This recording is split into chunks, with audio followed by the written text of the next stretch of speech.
ونعوذ بالله من شرور أنفسنا ومن سيئات أعمالنا من يهده الله فلا مضل له ومن يضلل فلا هادي له أشهد أن لا إله إلا الله وحده لا شريك له وأشهد أن محمدا عبده ورسوله لا نبي بعده قال الله تعالى في كتابه الكريم يا أيها الذين آمنوا اتقوا الله حق تقاته ولا تموتن إلا وأنتم مسلمون فإن أصدق الحديث كتاب الله وخير الهدي هدي محمد صلى الله عليه وسلم وشر الأمور محدثاتها وكل محدثة بدعة وكل بدعة ضلالة وكل ضلالة في النار أما بعد. Melanjutkan pembahasan kitab Minhajul Muslim yang pada kali ini kita ada di pasal kedua. Jazakallahu khair, makasih Pak ya. Yaitu adab terhadap Allah Azza wa Jalla. Adab terhadap Allah Azza wa Jalla. Ini agak sedikit mungkin cerita sedikit, tapi hanya sedikit ya. Yang mana saya mempunyai akun ya official Instagram melalui tim saya bilang ada akun dakwah di Instagram nge-share video seorang ustadz ya, namun sayang sekali ustadz tersebut ketika mengutip kalimat atau kalam Allah itu kesannya agak melecehkan dengan nada, mimik dan juga kalimat atau suara yang dibuat-buat yang mana ini melecehkan Al-Quran. Maka kemudian saya minta tim saya tolong kopas tulisan saya untuk mengkritisi tentang hal ini yang ada di video tersebut, ustaz tersebut. Ya, kemudian jemaah sekalian, ternyata sebaliknya penggemar ustaz tersebut ya kemudian justru sebaliknya memberi nasihat. Adab dong dalam menasihati, adab dong terhadap seorang ustaz, adab dong dan seterusnya. Yang mana di sini jemaah sekalian, banyak dari kita ini mencerminkan banyak di masyarakat kita menjunjung adab terhadap muslim tetapi kurang menjunjung adab terhadap Allah Subhanahu wa taala. Ketika seorang walaupun ustaz sekalipun membacakan suatu ayat dengan pembacaan yang main-main, seperti ada perendahan, maka ini kurang adab terhadap Allah Subhanahu wa taala. Ibaratnya gini, Pak. Kalau misalnya saya punya kalimat, misal saya mengatakan seorang muslim harus berbakti kepada orang tua. Kemudian di antara teman-teman ada yang bilang di sebalik ini, seorang muslim harus berbakti sama orang tua. Kira-kira ini pelecehan atau tidak buat ana sendiri? Pelecehan. Begitupun terhadap Al-Quran, begitupun terhadap Allah Subhanahu wa taala. Jika ada dai yang seperti itu membaca Al-Quran dengan pelecehan seperti itu, ini penghinaan terhadap Allah. Tapi ternyata ketika kita nasihati admin dari pemilik akun Instagram ini, malah kita dibalikin sama jemaah orang-orang yang wallahu alam siapa mereka. Ustadz beradab dong terhadap ustadz lainnya misalnya gitu. Lah ini ustadz ini nggak beradab kepada Robnya para ustadz gimana? Ini orang-orang pada nggak ngeh dan lebih menjunjung tentang apa? Tentang adab terhadap sesama kita. Tetapi ketika ada orang betul-betul menzuhirkan kekurang ajaran kepada Allah, malah tidak diapa-apakan. Berarti ini skala prioritasnya ini ngawur jemaah sekalian. Karenanya kita bahas di sini, Bapak-bapak ya teman-teman sekalian, adab terhadap Allah. Apakah sudah kita beradab kepada Allah Subhanahu wa taala? Ya. Seorang muslim memperhatikan segala sesuatu yang telah diberikan Allah kepadanya dengan tiada terhingga, yakni berupa kenikmatan yang tak terhitung. Ya, nikmat tak terhitung. Terlindungnya dia pada saat menempel di dalam rahim ibunya ketika berupa nutfah, air mani. Itu siapa yang merezekikan? Siapa yang mengatur? Manusia Kalau disebut diciptakan dari tanah, Allah Ta'ala menyebut dua saja manusia yang tercipta dari tanah. Sisanya seluruh manusia itu tercipta dari air mani. Kita semua tercipta dari air mani, Pak. Bukan dari tanah. Bukan ibu kita makan tanah terus jadi kita. Tapi air mani, saripati dari makanan yang dikonsumsi orang tua kita. Nah, seluruh manusia dari air mani, kecuali dua. Satu, Nabi Adam alaihissalam. Ya. Yang itu ayatnya banyak sekali. Wa khalaqnal insana min salsalin kal fakhar. Wa khalaqal insana min salsalin kal fakhar. Dan ayat-ayat lainnya. Adapun yang kedua adalah Nabi Isa alaihissalam. Nabi Isa alaihissalam tidak disebutkan diciptakan dari air mani. Tidak berbapak, namun beribu. Makanya disebut Isa ibnu Maryam. Ya. Tetapi orang Yahudi mengatakan Nabi Isa itu anak pelacur. Yang mana memang anak pezina dinisbatkan kepada ibunya, bukan kepada ayahnya, karena enggak ada. Tetapi Nabi Isa adalah hamba Allah. Yang kemudian orang Yahudi menjelekkannya secara ekstrim, orang Nasrani memujinya berlebihan sampai diangkat menjadi Tuhan. Dan adapun Islam mengatakan Nabi Isa bukan Tuhan, tapi bukan juga orang hina. Nabi Isa adalah hamba Allah yang tercipta dari turab, tanah. Sebagaimana Allah sebutkan dalam surat Ali Imran, Inna mathala Isa indallahi kamathali Adam. Sesungguhnya permisalan Nabi Isa di sisi Allah itu seperti permisalan Nabi Adam alaihissalam. Sama-sama Nabi, sama-sama makhluk Allah, hamba Allah.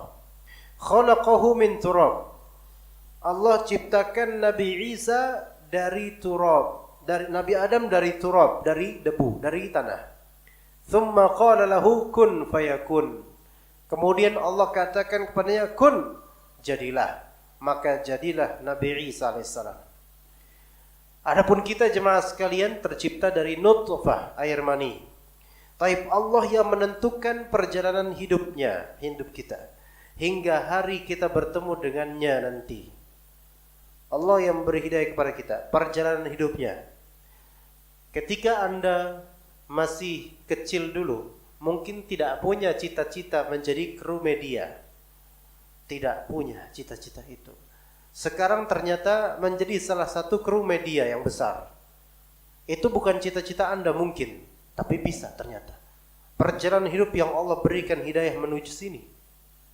Mungkin dulu Anda benci Jakarta, tapi sekarang ternyata ngekos di Jakarta. Atau mungkin ketemu jodoh orang Jakarta.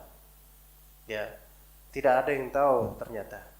Makanya kata Allah Subhanahu wa taala, "Wa ma tadri nafsum madza taksibu ghadan, wa ma tadri nafsum bi ayyi ardin tamut." Tidak ada jiwa yang mengetahui besok bakal dapat apa. Tidak ada pula jiwa yang mengetahui dia akan mati di bagian bumi sebelah mana. Kata Allah Subhanahu wa taala di surat Luqman. Kemudian, maka hamba ini muslim harusnya apa? Bersyukur kepada Allah atas nikmat itu dengan lisannya. Satu, yakni memuji dan menyanjung Allah secara semestinya, yaitu alhamdulillah. Juga bersyukur kepada Allah dengan anggota badan, dengan cara menggunakan anggota badan di dalam ketaatan kepada Allah. Ya, anggota badan ini kita gunakan untuk ketaatan. Maka ini menjadi adab seorang muslim kepada Allah. Jadi menggunakan badan ini untuk ketaatan itu di antara adab, Pak. Dan sebaliknya, menggunakan anggota badan ini untuk kemaksiatan termasuk mata dan lidah itu bukan hanya mungkin tidak beradab kepada orang lain, tetapi tidak beradab pula kepada Allah. Maka di sini bukan termasuk adab yang baik seseorang mengingkari nikmat, tidak mengakui karunia Allah, mengingkari Allah serta kebaikan dan nikmat dari Allah. Kadang-kadang kalau misalnya saya subuh-subuh salat subuh berjamaah, alhamdulillah, sebagaimana bapak-bapak, alhamdulillah. Ya. Setelah sholat subuh di masjid yang saya jadi imam di sana, kadang-kadang di hari-hari tertentu saya pergi ke masjid lain untuk ngisi ta'lim di beberapa tempat. Setelah sholat subuh di rumah atau bukan di rumah, di masjid dekat dengan rumah, kemudian pergi, saya melihat beberapa orang masih di waktu sangat subuh itu sudah nunggu angkot. Ya. Saya berpikir mereka subuh di mana? Yang pernah saya lihat juga, subuh-subuh orang lagi pada sholat, dia sudah diangkot. Ya. Kalau memang mau husnudzon, Ustadz itu kan dia mungkin sholat subuhnya di rumah, dengar azan subuh langsung sholat subuh 2 rakaat cepet ekspres. Bacanya kul huwa juga ya, gitu-gitu terus. Cepat jadi Ustaz. Mungkin gitu. Mungkin kalau kita mau husnudzon. Tetapi ikhwan sekalian, masa demi ngejar angkot dia enggak mengejar keutamaan sholat subuh berjamaah? Apakah Tuhan dia itu supir angkot? Ya. Apakah barang atau benda idola itu dia supir angkot atau angkot ini sebagian orang tuh? Demi pekerjaan rela tuh subuh pagi buta dia pergi. Mungkin kalau kita tengok di stasiun kayak stasiun Bogor, Cilebet, Bojonggede dan semisalnya, sejak subuh tuh orang-orang sudah naik kereta. Bahkan mungkin sebelum azan subuh. Terus sholat di mana? Demi apa? Demi mengejar jam kerja supaya nggak terlambat. Karena kalau diterlambat takut dikena skorsing atau dipotong gajinya. Tuh lihat, dipotong gaji paling berapa ikhwan? Dibandingkan dengan pahala sholat subuh berjamaah. Jangankan sholat subuh berjamaahnya Pak. Sholat qobliyah subuh yang 2 rakaat kata Nabi SAW itu lebih baik dari dunia dan seisinya.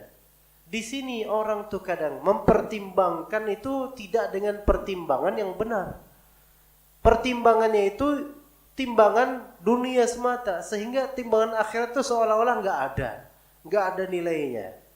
Maka jemaah sekalian,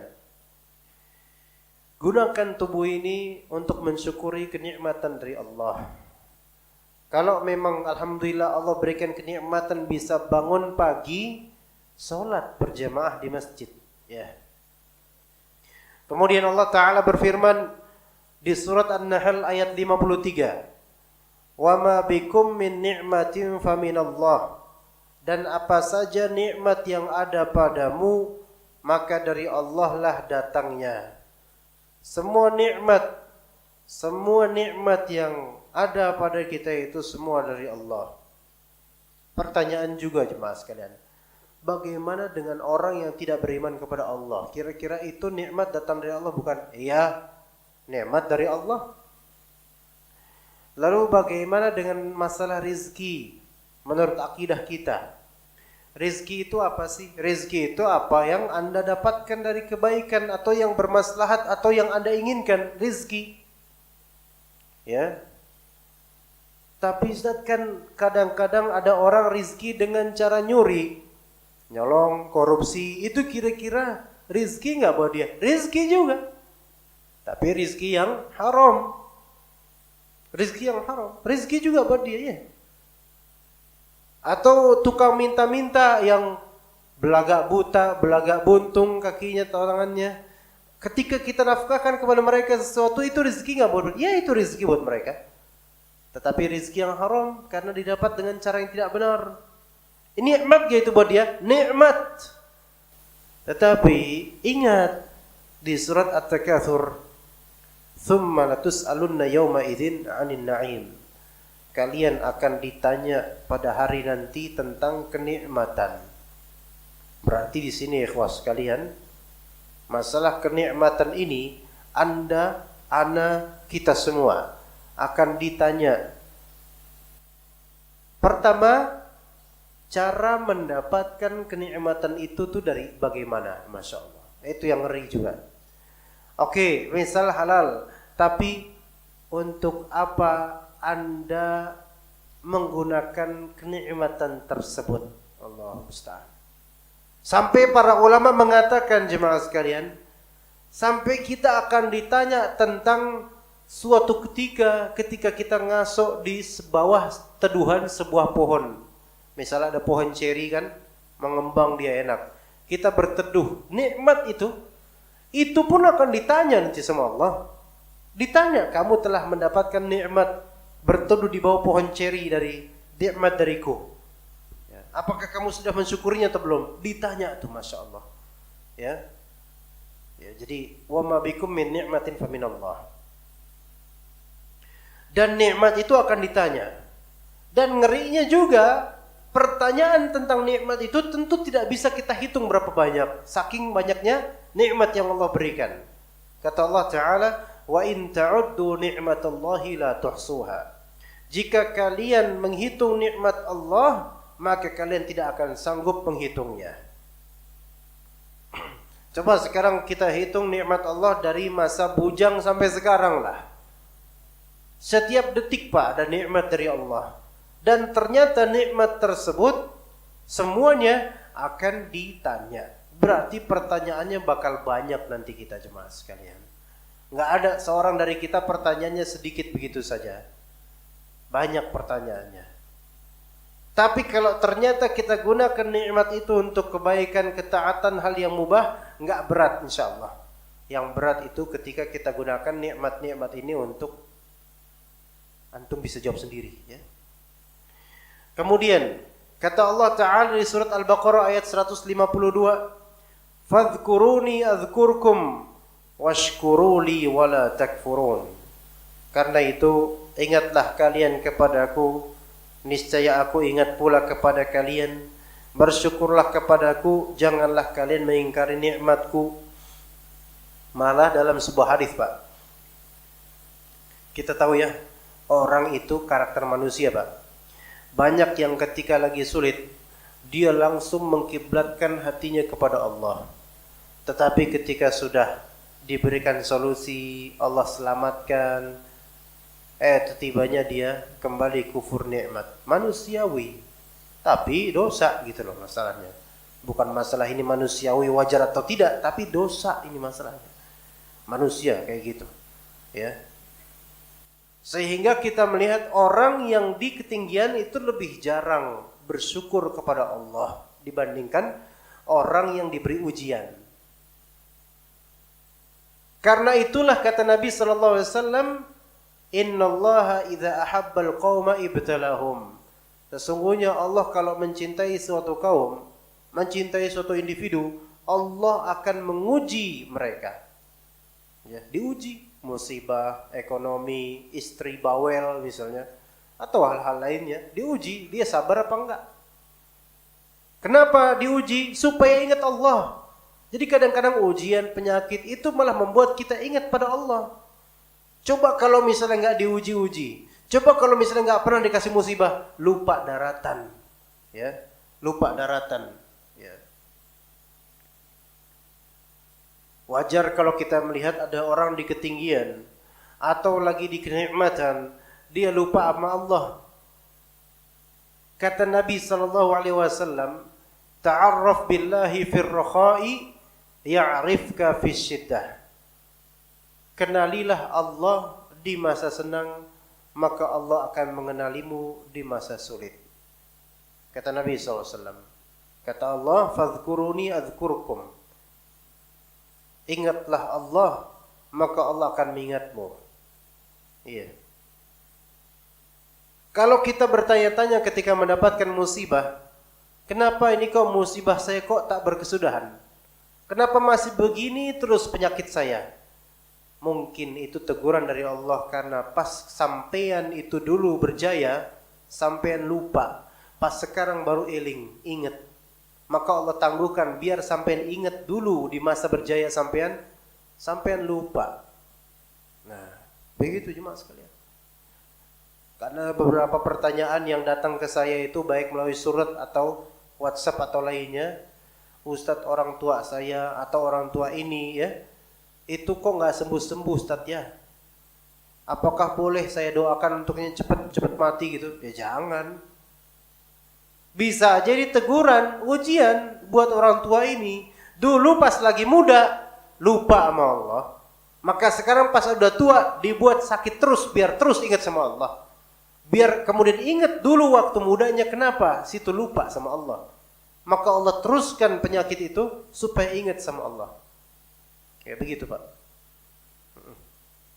Saya juga pernah melihat atau menyaksikan atau minimal diceritakan seorang atau satu keluarga, baik anaknya itu udah kena hasutan santet, sampai kalau dihitung-hitung itu bisa hampir 15 tahun Pak.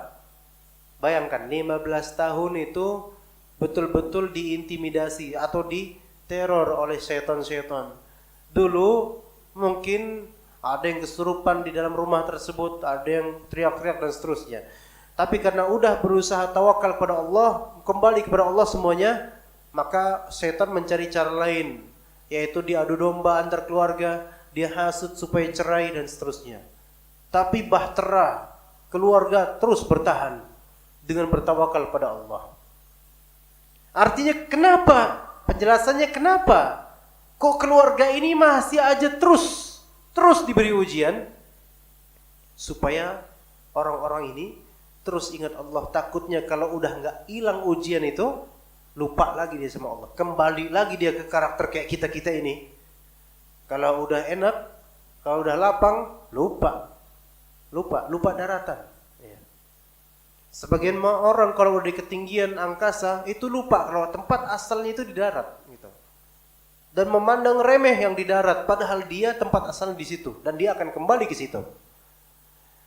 Seorang muslim memperhatikan bahwa Allah mengetahui apa yang dilakukan dan mengawasi seluruh tindak tanduknya. Ini berat jemaah sekalian. Harus kita perhatikan. Allah itu tahu apa yang kita lakukan. Allah mengawasi seluruh perbuatan kita. Maka hati kita harusnya dipenuhi dengan pengagungan terhadapnya. Dan jiwa kita mestinya tunduk dan selalu mengagungkan Allah. Lalu kita akan takut untuk bermaksiat kepada Allah, ya. Malu untuk menyelisihi perintah Allah dan keluar dari ketaatan kepada Allah. Ini semua merupakan adab kepada Allah. Pernah enggak, Pak? Kita itu bertanya pada diri kita, atau kita kemudian misal ketika mimpi buruk atau ketika mimpi, misalnya kita bisa mengkreasikan mimpi kita kadang-kadang, Pak. Ya. Kadang-kadang kita lagi mimpi, kita pengen mimpi yang membuat kita tuh ingat sama Allah. Ya, misalnya membayangkan gimana sih ketika roh itu dicabut. Kalau kita beriman, roh dicabut kemudian kita akan diantar oleh para malaikat ke langit. Ke langit. Nah, coba ketika kita naik pesawat ke atas langit, bawahnya bumi, bawah banget itu. Serem. Ke langit, ya. Yang mana kita nggak pernah dinaikkan seperti itu. Kebayang dalam mimpi atau dalam bayang ketika lagi rebahan sambil merem mata, ya. Bayangkan seperti itu, kita sendirian nanti diantar oleh malaikat, tapi kita cuma sendiri, minta sama siapa? Hanya minta sama Allah. Coba ketika kita merasakan seperti itu, kita kemudian berkata, ya Allah, maafkan saya ya Allah. Kalimat Indonesia itu maafkan saya dengan ampuni saya lebih dalam maafkan saya. Ya Allah maafin saya ya Allah gitu. Seperti merasa betul-betul banyak dosanya, baik yang diketahui atau yang terlupakan. Ya Allah maafin saya ya Allah gitu. Atau bayangkan ketika sampean lagi sakit, Pak. Atau mungkin lagi sakit sekarang. Kemudian pas lagi sakit ini teringat Allah Ta'ala. Teringat Allah pas lagi sakit ini. Dan teringat kesalahan-kesalahan kita kepada Allah. Pertama, ketika setelah teringat, pertama antum tanya, Pak. Antum tanya diri antum sendiri. Tanya jiwa antum sendiri. Salah Allah itu apa ke kita sehingga kita melanggar. Salah Allah itu apa ke kita? Apakah Allah pernah salah sama kita? Sehingga kita nggak menjaga adab kepada Allah, sehingga kita melanggar Allah, sehingga kita menentang ayat-ayat Allah. Salah Allah itu apa ke saya? Kalau kita renungi, ternyata Allah nggak pernah punya salah sama kita. Dan Allah nggak pernah salah mentakdirkan untuk kita. Kita dapat istri sebagaimana dia istri, itu bukan kesalahan Allah. Itu bahkan karunia dari Allah. Kita dulu waktu masih bujang minta istri, minta kekayaan, minta pekerjaan, sekarang sudah ada semuanya. Istri ada, antum mungkin punya motor, punya mobil, pun kalau misalnya naik angkot pun antum punya biayanya. Kekayaan ada, kontrakan ada, rumah mungkin ada. Itu yang selama waktu bujang dulu kita damba-dambakan ada sekarang. Udah nikmat dari Allah. Sekarang tanya, ya Allah. Ya, tanya kepada diri kita. Memang salah Allah itu apa ke saya? Enggak ada. Lalu kenapa kok saya malah banyak bersalah kepada Allah? Kemudian minta ampun semula. Ya Allah, maafin saya ya Allah. Coba. Jangan nunggu mati baru kita minta maaf sama Allah. Nanti kalau udah di akhirat sulit minta maaf, ikhwan.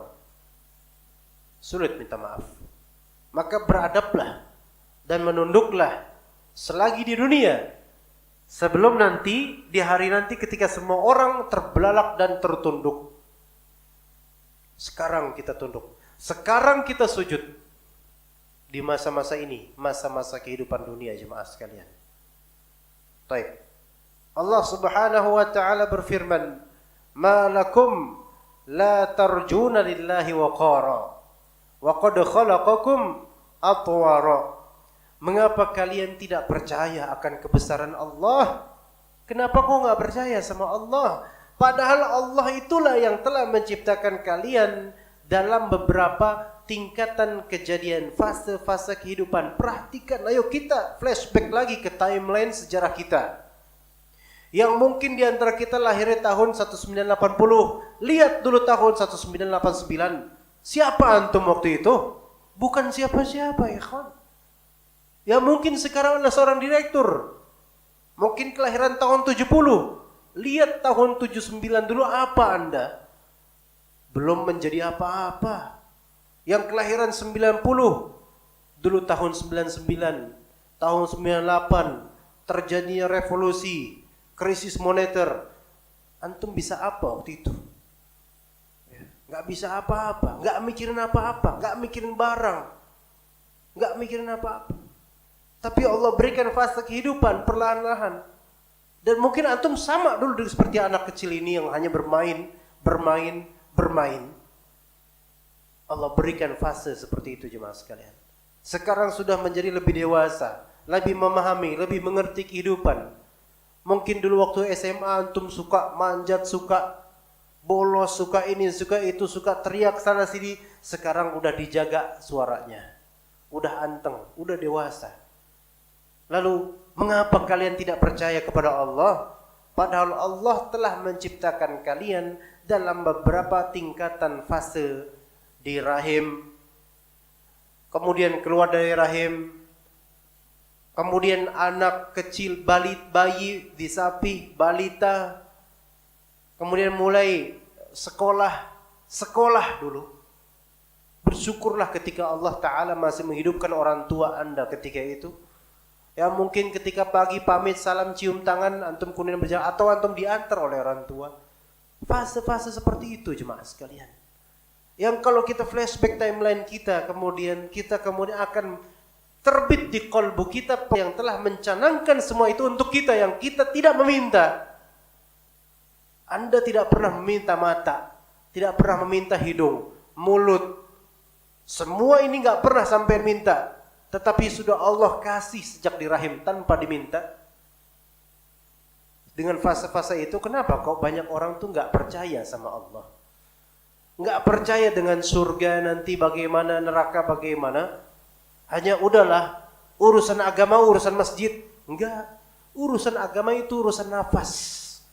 Detik-detik kita itu urusannya agama jemaah sekalian. Wallahu ya'lamu ma tusirruna wa ma tu'linun. Allah Ta'ala mengetahui apa-apa yang kalian rahasiakan dan apa-apa yang kalian perlihatkan. Jemaah sekalian, terutama laki-laki ya, yang laki-laki ini ikhwan ya. Allah Subhanahu wa taala tahu kita itu bercakap sama siapa di WhatsApp ya. Maka saya nasihati diri kita dan juga jemaah sekalian agar kembali bertakwa kepada Allah dalam menggunakan media sosial, terutama dalam konteks chattingan WhatsApp ya. Tidak perlu jauh Anda lanjutkan, melainkan mungkin sedikit teguran dan sedikit nasihat ini semoga sampai ke hati antum yang mungkin sedang ada penyakit sekarang. Apalagi orang-orang kantoran ya, mungkin ada teman kantornya lawan jenis atau kantor sebelah.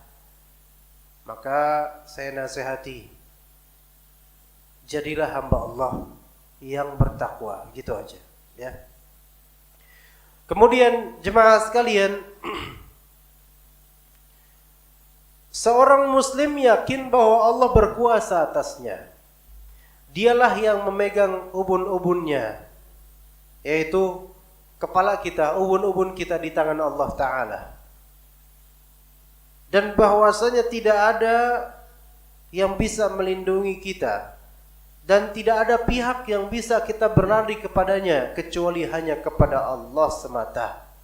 Fafirru ilallah. Ketika antum mendapatkan musibah, berlarilah kepada Allah.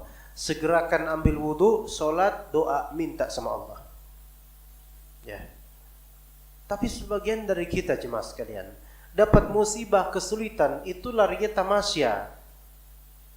Yang mana ketika tamasya, misal ke taman safari, misal dia hanya melihat binatang, pohon, selesai. Dah selesai. Tidak ada tadabbur alam, tidak ada mengingat Allah, enggak. Kesian orang-orang seperti ini. Dia mencari obat yang bukanlah obat. Dia berusaha menghindarkan diri dari musibah menuju musibah berikutnya. Tapi jemaah sekalian,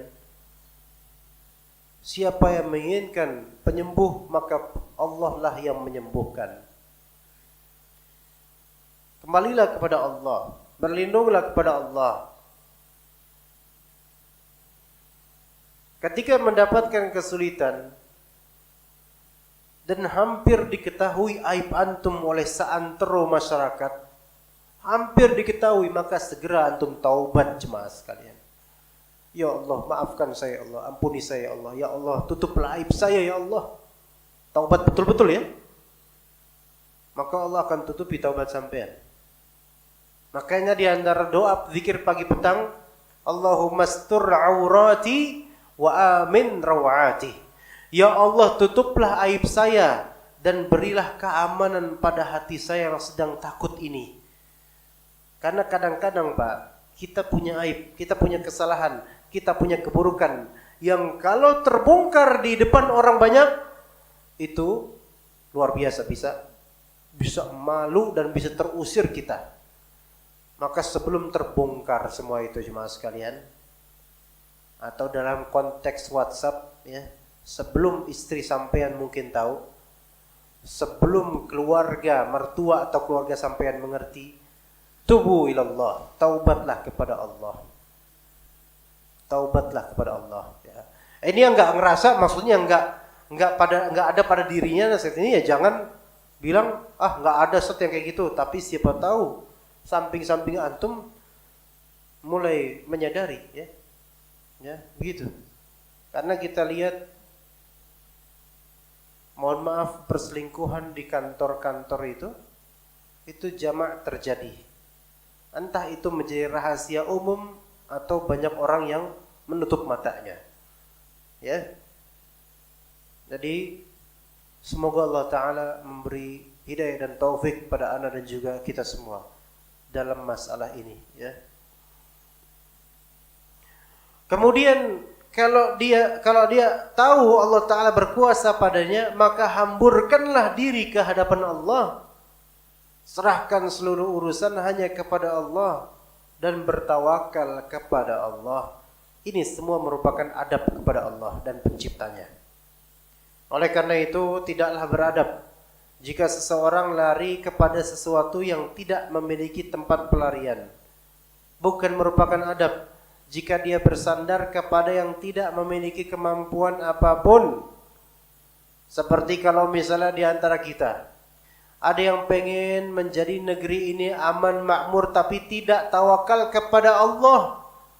Tapi saya ikhtiar usaha tapi tawakalnya mana, betul enggak? Ada yang kemudian demi kampungnya makmur, terjaga dari mara bahaya, ngirim nasi, beberapa batang rokok, kopi, kepala kebo ke sebuah gua atau ke laut. Syirik. Bukannya kepada Allah dia beribadah bertauhid, malah dia mempersembahkan kepada selain Allah dari makhluk-makhluk gaib. Ya, jadi tawakallah kepada Allah karena semua ini Allah atur. Kata Allah Subhanahu wa taala, "Ma min dabbatin illa huwa akhidhum binasiyatiha." Tidak ada satu hewan melata pun melainkan dialah yang memegang ubun-ubunnya. Dan udah gitu, dialah Allah yang merizkikan semua binatang itu semuanya. Kalau kita memperhatikan setiap binatang itu ada ketertakjuban kita di rizki mereka masing-masing. Yang kadang rizki mereka itu nggak logis, Pak, kalau kita nalarkan dengan keduniaan kita, Pak. Contoh, kalau misalnya sampean pernah tahu di Kalibata itu kan ada stekpi, Pak. Ya, kalau pernah di Kalibata, saya dulu kan tinggal di Kalibata.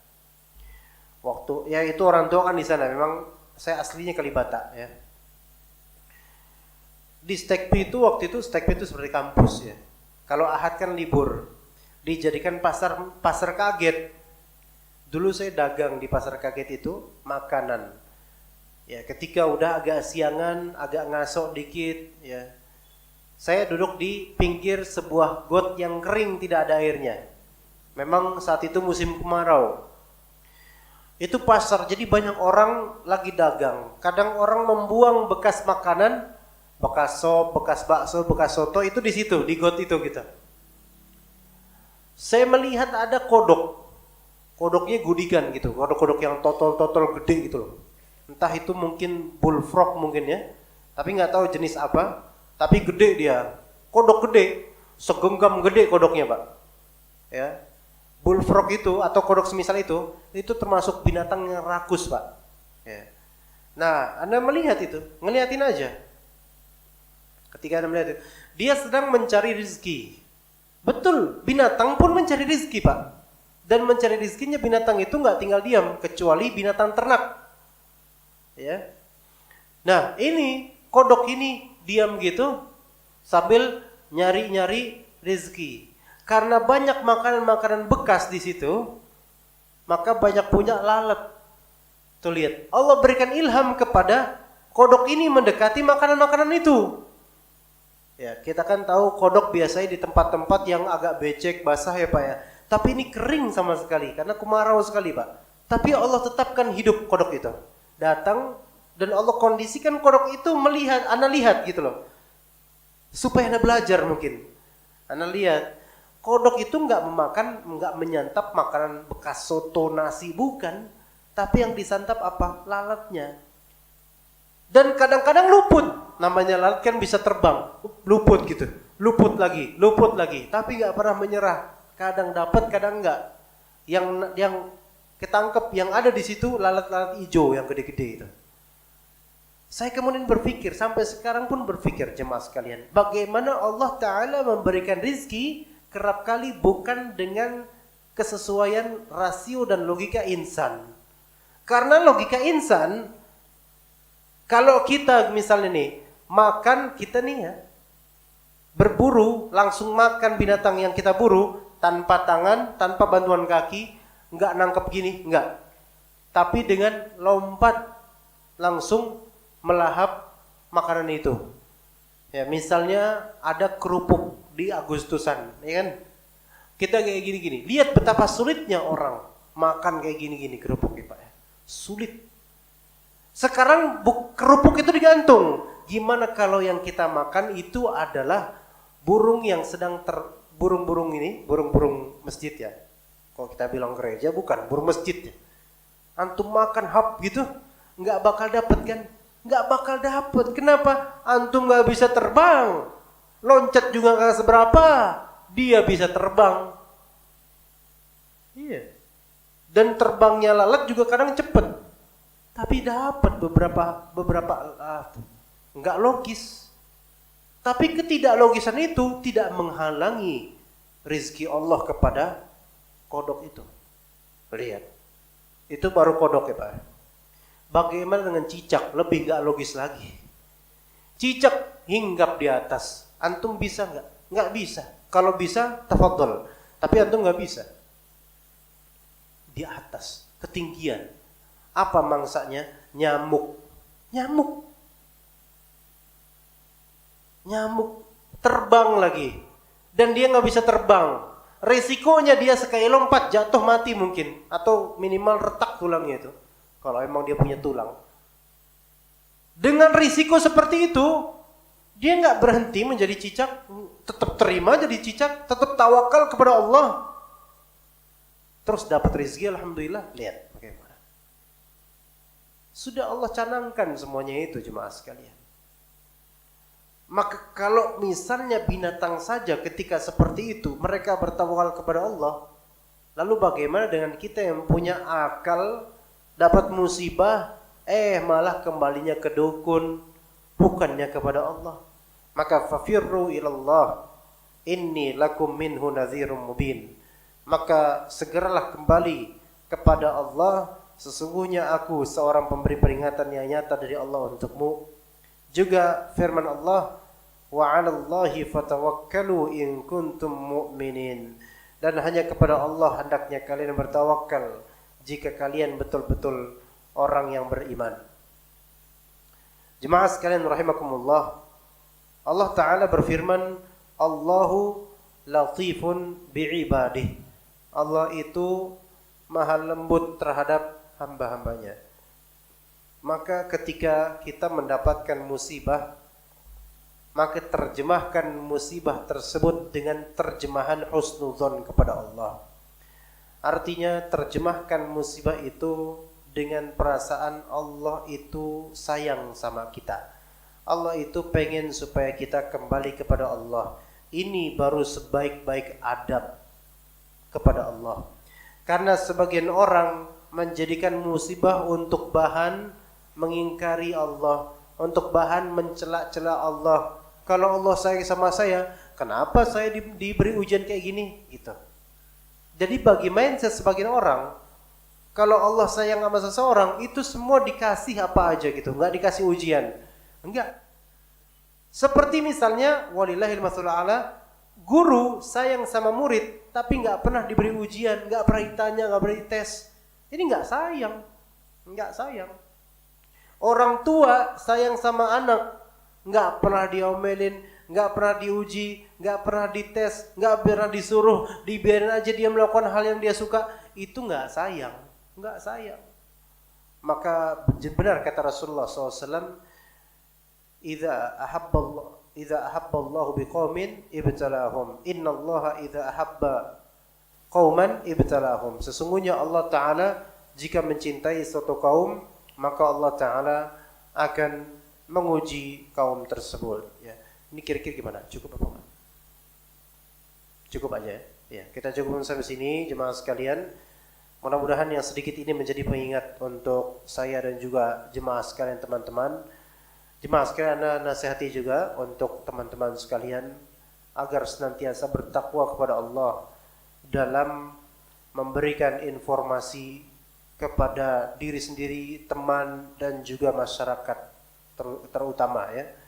Karena apa yang antum terbitkan itu apa yang akan diminta pertanggungjawaban kelak. Maka semoga Allah Ta'ala berikan hidayah, ilham dan juga taufik pada pekerjaan teman-teman semua, sehingga apa yang teman-teman lakukan itu keberkahan, gaji dan mukafaah teman-teman itu keberkahan untuk teman-teman sekalian dan juga keluarga yang dinafkahi, sehingga betul cita-cita sampean ternobatkan, yaitu membawa keluarga menuju surga Allah Azza wa Jalla. Karena sulit kalau membawa keluarga dengan nafkah yang haram, maka bawalah keluarga dengan nafkah yang berkah, yang halal, yang berasal dari amanah dan pertanggungjawaban dalam pekerjaan masing-masing. Ya begitu yang bisa saya sampaikan. Tidaklah Anda mengucapkan begini karena Anda mencintai antum karena Allah Subhanahu wa taala. Karena kekhawatiran Anda akan diri Anda dan juga diri kita semua akan beratnya hisab di hari nanti atas apa yang terucapkan, terwartakan, terlisankan dan terfikirkan di benak kita, lisan kita dan anggota tubuh kita lainnya. Wa sallallahu ala nabiyyina Muhammad wa ala alihi wa sahbihi ajma'in.